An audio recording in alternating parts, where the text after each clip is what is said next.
ብዙ ሰው ምን ይላል? መከላከያ ለምን ወደ ቦርደር አይሄድም? በውስጥ ግጭት ምን ያደርጋል ብሎ ጥያቄ ይጠይቃል። በህገ መንግስት የተቀመጠውን የሰራዊት ማቋቋሚያ አዋጅ አንብብ በሉት። እሱ የጠበቃትን አገር ለቀህ ሂድ አይባልም። አንተ አሜሪካ ቁጭ ብለህ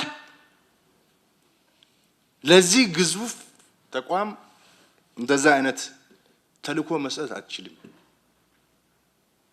አንተ ንቅል ነህ በሉት። ንቅል ነህ። ይቅር ለመከላከያ ሰራዊት ለሆነ ቀበሌ መመሪያ መስጠት አትችልም። የኛ ሰው ኢሞሽናል ነው። የኛ ሰው ለመቀጠር በጣም ዝግጁ ነው። እንዴት እንደሆነ አይገባኝም። የሌላ ሀገር ሰው እኮ እንደዛ አይደለም። ግብጽ ሄደው እኮ ጸረ ግብጽ ናሽናል ኢንተረስት የምታሰልፈው ሰው ገንዘብ ሰጥተም እኮ አታገኝም። የኛ ግን በጣም ተቀጣሪ ነው።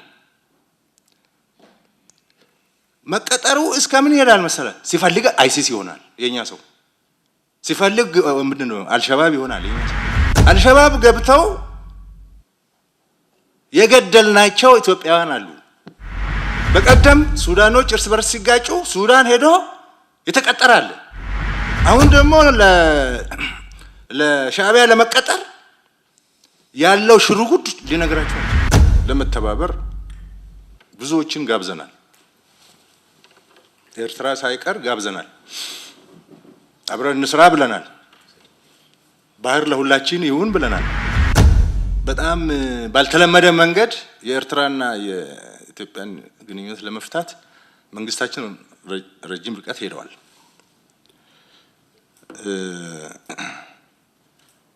ግን አልተሳካም። አብረን እንጠቀም ነው እንጂ የባህር በር ይዤ እናንተን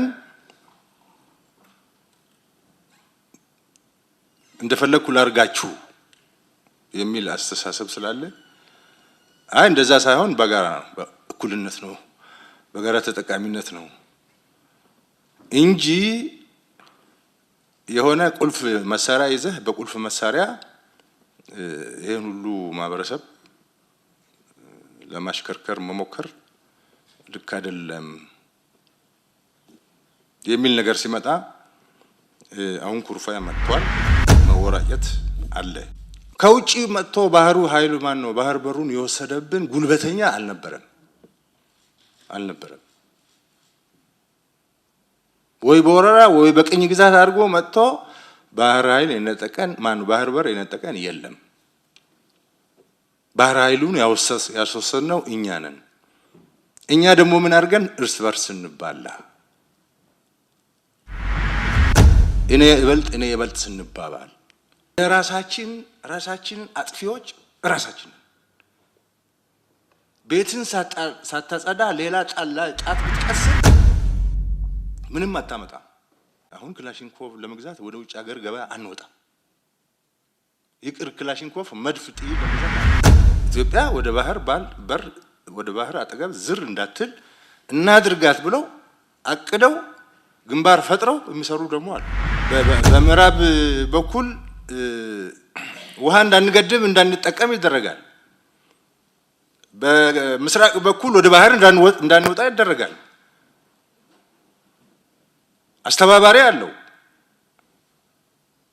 ለመተባበር ደግሞ በጣም ዝግጁ ሆነው አሉ። ኢትዮጵያ ምን እንዳደረገች እኔ አያገባኝም እዚህ